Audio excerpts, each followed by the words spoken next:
Au XVIIe siècle, la variole, aussi appelée petite vérole, fait des ravages dans le monde entier. En Chine, des femmes tentent de protéger leurs enfants en leur inoculant du pus variolique desséché. Objectif, développer une infection bénigne plutôt que la maladie mortelle. Mais la grande découverte a lieu en 1796 en Angleterre avec le médecin de campagne Edward Jenner. Il observe les fermières en contact avec les vaches qui ont la variole et constate qu'elles ne contractent jamais la maladie.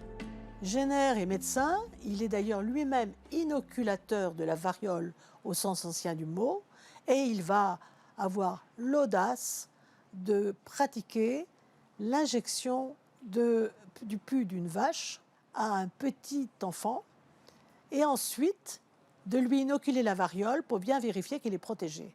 Tout cela serait évidemment complètement interdit aujourd'hui. Interdit car Jenner fait cette expérience sur des êtres humains, mais suffisamment révolutionnaire pour que les chefs d'État de l'époque le félicitent et lancent de grandes campagnes de vaccination.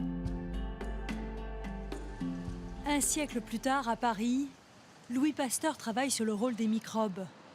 À partir de ces agents contagieux, il prépare des virus atténués qui ont la propriété de protéger contre la maladie.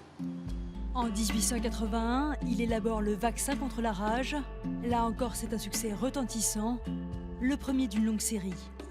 Pasteur s'attaque en fait à l'ensemble des maladies infectieuses. Il participe à ce grand inventaire des microbes qui commence vers 1880 et qui espère attribuer un microbe à chaque maladie existante.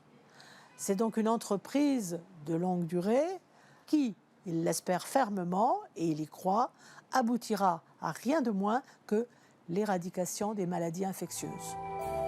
BCG contre la tuberculose en 1921, vaccin contre la fièvre jaune 6 ans plus tard et vaccin contre la polio en 1954, les pasteuriens continuent l'œuvre du maître.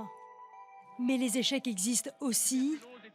En 1930, l'affaire de Lübeck en Allemagne voit le décès de 100 nouveau-nés suite à leur vaccin contre la tuberculose. Elle crée de nouvelles tensions entre la France, qui exporte le vaccin, et l'Allemagne. Depuis, certains pays appliquent une politique de vaccination systématique, d'autres pas. Et l'Organisation mondiale de la santé n'intervient que dans les pays en situation d'urgence.